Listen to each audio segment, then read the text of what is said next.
उन्हाळ्यामध्ये दही म्हटलं की प्रत्येक घरामध्ये या ना त्या कारणाने वेगवेगळे पदार्थ करून दही हे खाल्लं जातं. दही खाल्ल्यामुळे नक्कीच आपल्या शरीराला त्याचा खूप सारा फायदा होतो. याचं प्रमाण हे आपल्याला आयुर्वेदामध्ये दिलेलंच आहे. तर असं हे दही ज्यावेळी आपण बाजारातून विकत आणतो किंवा डेअरीतून विकत आणतो त्यावेळी ते घट्टसर असतं आणि ज्यावेळी आपण घरी बनवतो त्यावेळी ते पातळ होतं किंवा लवकर आंबट होतं. तर आजच्या आपल्या या व्हिडिओमध्ये अगदी चाकूने कापता येईल आणि खरवसाच्या वड्या ज्याप्रमाणे पडतात त्याप्रमाणे वड्या पडतील इतकं घट्टसर दही अवघ्या 4 तासामध्ये कसं तयार करायचं ते आजच्या या व्हिडिओमध्ये मी तुमच्यासोबत शेअर केलेलं आहे. त्यासाठी संपूर्ण व्हिडिओ नक्की बघा. चला तर मग रेसिपीला सुरुवात करूयात. दही बनवताना एका मोठ्या भांड्याचा वापर करायचा आहे. तर या ठिकाणी मी स्टीलचं पातेलं घेतलेलं आहे. तर बऱ्याचशा जणांचं असं म्हणणं असतं की स्टीलच्या पातेल्यामध्ये दही व्यवस्थित लागलं जात नाही, ते पातळ होतं.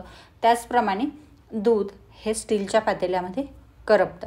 तर त्यासाठी एकतर गॅस चालू न करता त्यामध्ये दूध घालून घ्यायचं आहे आणि दुसरी गोष्ट म्हणजे अगोदर या पद्धतीने 2 ते 3 चमचे पाणी घालून पातेलं ओलं करून घ्यायचं आहे. या पद्धतीने सगळीकडे पाणी व्यवस्थित फिरवलं की ते पाणी टाकून द्यायचं आणि मग यामध्ये दूध घालून घ्यायचं आहे. टोटल 4 कप म्हणजे 1 लिटर म्हशीचं दूध मी या ठिकाणी घेतलेलं आहे. माझ्या घरी म्हशीच्या दुधाचा उकाडा असल्यामुळे मी म्हशीचं दूध घेतलेलं आहे. जर गाईचं दूध असेल तर गाईचं दूध घेतलं तरीही चालेल. तापवताना मंद आचेवरती तापून घ्यायचं आहे, कारण यामध्ये जे विटॅमिन्स असतात ते विटॅमिन्स फुल गॅसवरती जर आपण दूध तापवलं तर ते कमी होतात. त्यामुळे मंद आचेवरती छान दूध तापवून घ्यायचं आहे. तर या ठिकाणी मध्ये मध्ये हलवून घ्यायचं आहे, त्यामुळे पाण्याचा अंश जो आहे तो कमी होतो आणि दूध लवकर तापलं जातं. तर या ठिकाणी आपलं दूध छान उकळलेलं आहे. आता हे साधारणतः 4 ते 5 मिनटं पुन्हा एकदा मंद आचेवरती आटवून घ्यायचं आहे, कारण उकाड्याचं दूध आहे त्या दुधामध्ये हमखास पाणी घातलेलं असतं. जर पाणी जास्त दुधामध्ये असेल तर दही हमखास पातळ होतं. म्हणून या ठिकाणी आपल्याला एक 4 ते 5 मिनिट दूध छान उकळवून घ्यायचं आहे किंवा आटवून घ्यायचं आहे. दूध पूर्णपणे आटवून घेतलं की मग यामधला पाण्याचा अंश जो आहे तो कमी होतो किंवा निघून जातो. यामुळे दही छान घट्टसर लागतं, पातळ अजिबात होत नाही. तर या ठिकाणी 3 ते 4 मिनिट मी दूध छान उकळवून घेतलेलं आहे. दूधही बऱ्यापैकी आटलेलं आहे. आता या उकळलेल्या दुधामध्ये 1 चमचा साखर घालून घ्यायची आहे.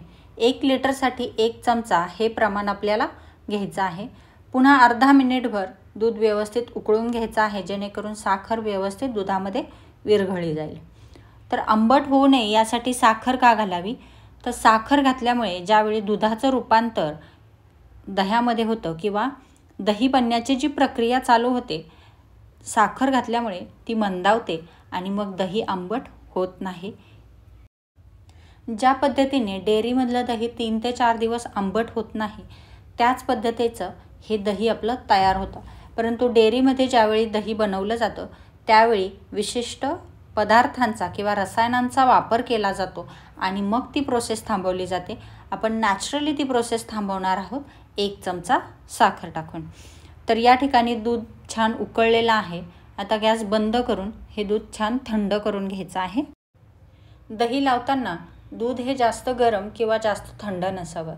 जर दूध थंड असेल तर दही लवकर सेट होत नाही आणि ते व्यवस्थितही होत नाही. तसंच जर दूध गरम असेल तर दही हे फाटल्यासारखं होतं. दुधाचं टेम्परेचर चेक करण्यासाठी या ठिकाणी दुधात एक 10 ते 12 सेकंद बोट बुडवून घ्यायचं आहे. जर हाताला चटका लागत नसेल तर आपलं दूध हे व्यवस्थित गरम आहे. तर अशाच टेम्परेचरचं दूध हे दही बनवण्यासाठी घ्यायचं आहे. आता 2 चमचे घरी बनवलेलं दही घेतलेलं आहे. जर तुम्ही डेअरीचं किंवा विकतचं दही घेणार असाल तर ते आदल्या दिवशी रात्रभर हे फ्रीजच्या बाहेर ठेवायचं आहे. यामुळे त्याला थोडासा आंबटसरपणा येईल. विरजण या पद्धतीने चमच्याने व्यवस्थित फेटवून घ्यायचं आहे, जेणेकरून याच्या ज्या गाठी असतात त्या व्यवस्थित फुटल्या जातील आणि दही हे आपल्या दुधामध्ये एकसारखं मिक्स होईल. तर या पद्धतीने अगदी क्रीमी असं विरजण जे आहे ते मी फेटवून घेतलेलं आहे. दही लावताना शक्यतो पसरट भांड्याचा वापर करायचा आहे. यामुळे 3.5 ते 4 तासामध्ये दही छान सेट होतं. जर आपण उभं भांडं घेतलं तर त्यामध्ये दही हे व्यवस्थित सेट होत नाही, टाईम जास्त लागतो. दाब आल्यामुळे मधला भाग हा लवकर सेट होत नाही. खालचा आणि वरचा भाग सेट होतो, परंतु मध्यभागावरती दाब आल्यामुळे मध्यभागी दही व्यवस्थित लागलं जात नाही आणि दही पातळ होतं. आता या ठिकाणी मी थोडंसं विरजण भांड्यामध्ये घालून घेतलेलं आहे आणि भांड्याला सगळीकडे व्यवस्थित पसरवून घेतलेलं आहे. तर या पद्धतीमुळे एकतर दही लवकर सेट होण्यासाठी मदत होते. आता दही लावून ठेवलेल्या या भांड्यामध्ये थोडंसं उंचावरून कोमट दूध घालून घ्यायचं आहे. यामुळे दही छान मलाईदार तयार होतं आणि पटकन सेट होण्यासाठी मदत होते. आता या उरलेल्या विरजणामध्ये थोडंसं दूध घालून ते मिक्स करून पातळ करून घ्यायचं. जर आजपर्यंत तुम्ही दह्याच्या विरजणापासून दही लावत असाल तर आज मी जी पद्धत तुम्हाला सांगितलेली आहे त्या पद्धतीने एकदा तुम्ही नक्की दही ट्राय करून बघा. कारण पूर्वीच्या काळी दह्यापासून विरजण बनवून नाही तर ताकापासून दही बनवलं जायचं.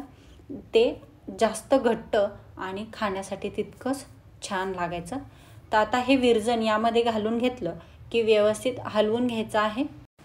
यावरती लगेचच झाकण ठेवून घ्यायचं आहे. सध्या गरमीचे दिवस असल्यामुळे सगळीकडे ही उष्णता आहे, त्यामुळे फक्त ठेवताना अशा ठिकाणी ठेवायचं आहे की जिथं ते हलवलं जाणार नाही.